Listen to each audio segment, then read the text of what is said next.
Thanks for that introduction. Thanks for WandB for having me and everybody for showing up to my talk. That's definitely not about agents. It's kind of about LLMs a little bit, but this is really about like the small, really functional models that maybe have gotten a little more overlooked in the last few years, right?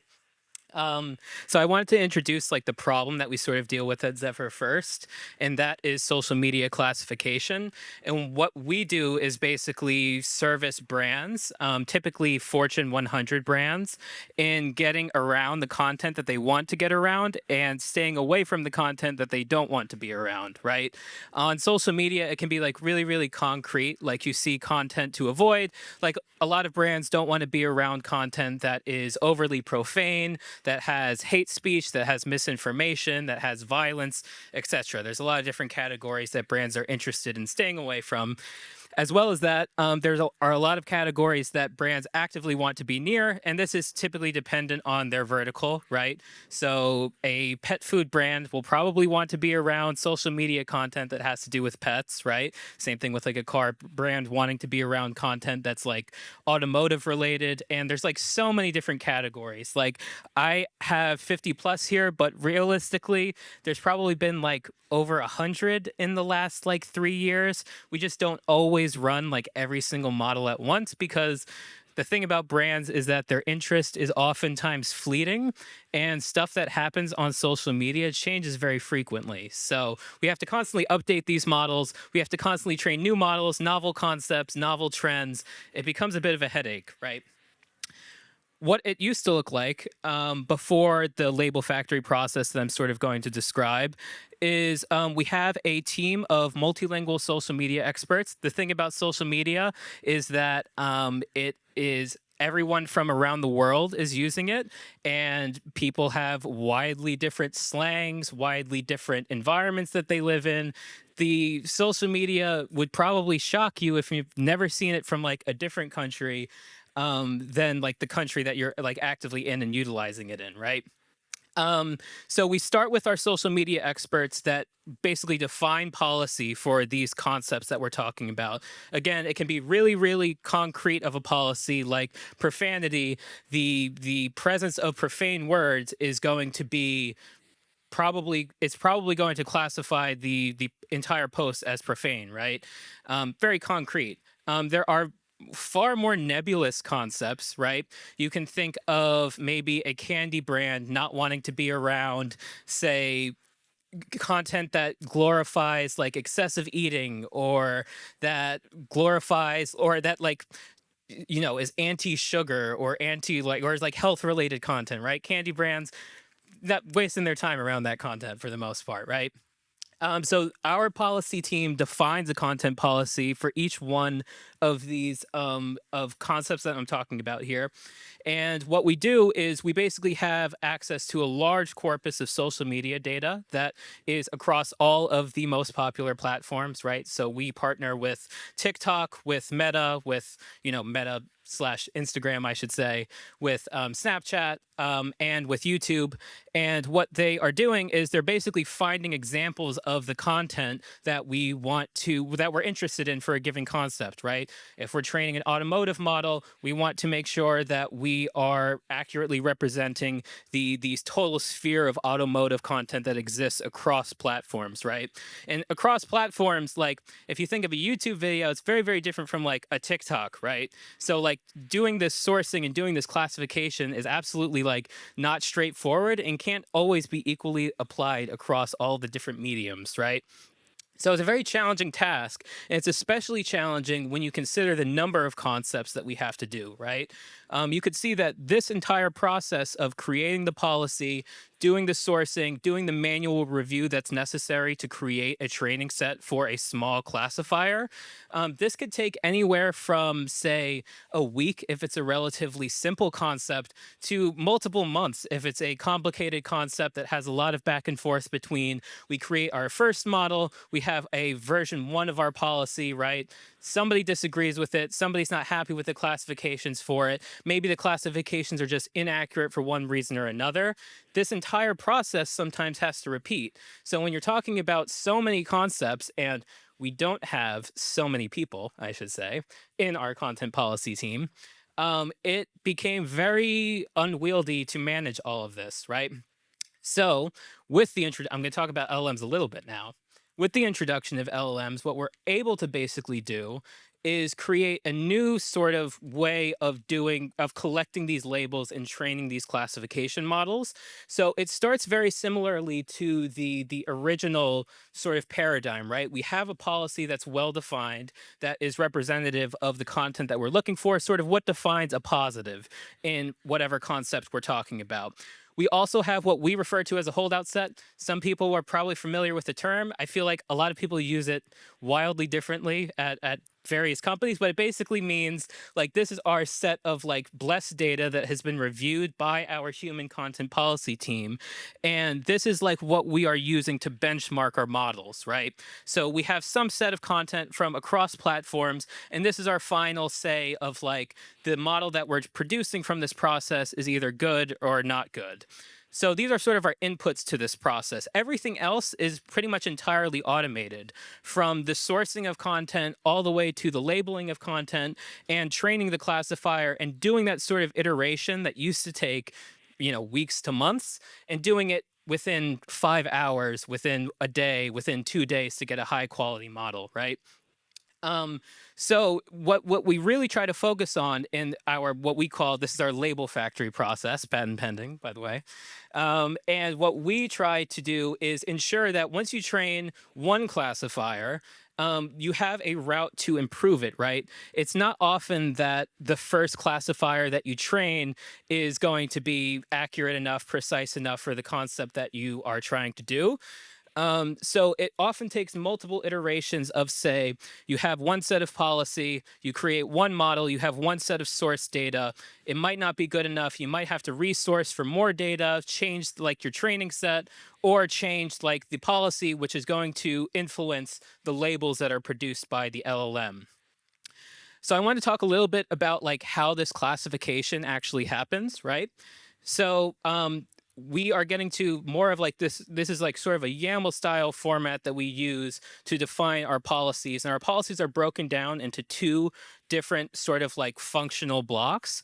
We have our questions portion here, and this is basically how we have the LLM interpreting this, right? So you could see we're asking questions that are ideally factually based, because we want as little subjectivity in this process as possible, because we trust our humans for subjective decisions. We trust AI less for subjective decisions, right? And that's just for clarity and making sure that our models are actually true to our policy and not perhaps whatever is already deeply trained in the LLM, right? So you can imagine you're trying to classify a social media post, right? If you think about the features that might be present in a social media post, you can think of something like TikTok. You have like a caption, right? It's like somebody that's writing down the actual caption. You can get that as a feature and train on it. You also have stuff like it's called different things on different platforms. On TikTok, it's called like sticker text, and this is all the text that is basically put on the screen. It's also like a concrete feature that you can receive. You can train on it. You have like vision features as well. I'm not going to go into the vision side of things, although all of this is sort of adaptable to, using like VLMs, vision language models. You can adapt this to classifying in a zero shot format, sort of image modality. And that can be like frames from a social media video. That can be the thumbnail from the social media video, right? So a lot of different features. We're going to focus on text though. So if you think about, say, title, description, caption, that's coming to you and you want to classify based off of that. What we're going to do first is ask a bunch of yes or no questions. All of these questions have a concrete yes or no answer. That's the idea anyway. And the reason why we do that is because in most vocabularies for LLMs, the yes and the no is a singular token, right? There can be many different variations of yes or no depending on the size of the model and the vocabulary. Sometimes you can have like yes space is a different token from yes, or yes underscore is a different token from yes. But generally what you have is in all across the board, pretty much every large language model, the English word for yes, English word for no is going to be a singular token. And what that means is we're basically, without fine tuning the model, we are assigning it as we're saying the yes token is our positive class token, right? So if we ask a question to the model, and it's rather than just getting the raw response, what you can do is you can get the actual probability distribution of the tokens, right? And that just represents like what is the most likely token that's going to come next? What would it generate as the next token, right? In our case, it's always going to be a yes or no, and the probabilities of those are going to be complements. So the yes token and the no token, if you add up their probability, both values should represent a 0 to 1 value. You're going to add them up to a 1 value, right? And what that means is that you see we have a threshold defined for all of these questions. We can say that the probability of if the probability of the yes token for our question when we're asking it along with the system prompt and the actual social media features, if the probability of a yes token is over zero point 0.9, then we're going to say that is a positive classification, right? And what that does is when you're looking at the token distribution and not just the raw model output, you reduce things like the need for temperature doesn't matter anymore, right? Because you're not actually allowing it to do the token selection. You're just seeing all of the tokens that are possible and extrapolating the probability directly from that, right? This is supported in many managed offerings for LLMs. I think the only one it's not currently supported, but it's getting rolled out to now is Gemini.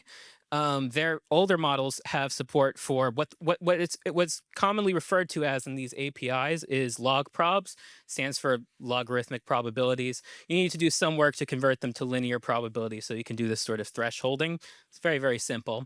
But in OpenAI's API and many other APIs, and of course, if you're like self-hosting a model, you have access to the token distribution of the model. You don't have to just take the raw response from it, right? So that's exactly what we're doing. The next piece to this is doing some sort of logical combination of all of these, what we call characteristics, right? So we answered a number of questions about the social media posts that are interesting to us. Ideally, it's all the questions that we need to answer to get an accurate classification. And in this case, this is like a dummy example. This is not policy is typically a little bit more robust than this. But you have like imaginary concepts like you're interested in educational, pet healthcare, and pet medication and non-advertisements. We can use our characteristic answers. So these are the predictions that we got from the LLM. We can say, oh, if a piece of content is about pet healthcare, it's educational, and it's not in the context of a video game, and it's not overly gory, we want to classify that as a positive. And you can see we have really concrete definitions. This is not LLM interpreted at this point. This is just straight Python. And we want to do that because we don't want hallucinations. We don't want to trust a LLM to do sort of complex, like Boolean, like pretty concrete Boolean logic like this. We'd much rather just get the predictions and then do the combination predictably ourselves, right? So this is basically how we do zero-shot classification. The result of these two policies would be two separate labels, and we can use these labels along with our source data that we're not going to get into that much to actually train these small language classifiers, right?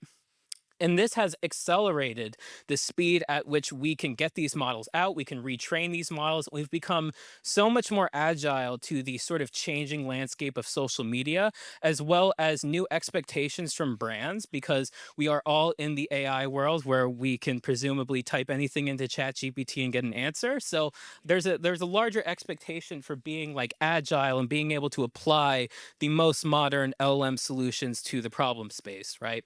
And that's sort of what we did. I want to talk a little bit about WandB because we are here and we are pretty proud of our WandB setup here. And all I want to sort of touch on is that when we're training these models, right? So we see our base model architecture. We're using the E5 multilingual E5 large instruct model. It's based off of the XLM Roberta architecture. If you are familiar with it, very common. Sort of came out a number of years ago from Facebook, but is a multilingual encoder-based transformer. We use that as sort of the basis for all of our classification models. We're always fine-tuning on top of this.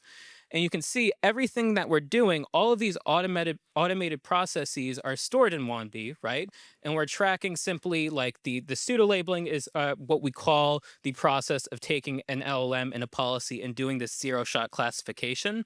So you can see we have a number of runs for that. We have a number of runs for classifying our holdout set. So we're going through this entire process of sourcing, we're labeling, we're training a new classifier, and then we're evaluating it on that human labeled data. At Zephyr, we like to keep the human in the loop, right? That's sort of like what we've always done since we've, been in this AI space. And the way that we maintain sort of that human confidence is through our holdout sets, is through more qualitative evaluations that happen after this, right? So we're never just trusting the model to say, here's something, create me a model, because it just won't work very well, right? And another thing I want to touch on is that we version everything. And this is very important for us because we are, like I said, we're constantly iterating to create new models. And we have to ensure that the next model is going to be better than the previous model. And if it's not, we want to go back to the previous model. And we want to start with the previous training set, maybe, and improve from a different point in time. So what our setup allows us to do here in WandB is, let's say our version 2 of our training set produces a worse model than our version 1 of our training set. We can easily go back to the labels we've already collected for our version 1 and start from that point if we want to continue to improve the model, right? What all this ends up as is if you've ever used the WandB lineage graph, well, if you haven't, I would recommend it. It's nice for tracking things. And if you ever get audited, great place to point to, right? So we have, you can see like all of our it's very, very tiny, but you can see we have like a set of input artifacts that are simply just our source data and our policy. And we take that, we make it a training set, we make it a model, we're evaluating that model on multiple data sets. We are exporting that model to a runtime format that works in production, and everything ends up nicely in our WandB model registry, which is sort of our blessed place for production models. That was a lot, and that was, I don't know how much more in depth that was than previous talks, but hopefully, that was interesting and enlightening to some degree. And that's all I have. I appreciate you giving me the time, and I appreciate WandB for hosting me, of course. And I'll be available. I don't have any more time for questions, but I'll be available if you catch me for anything that you might have related to this. If you want to talk about classification, TikTok, I'm there for it. So thank you.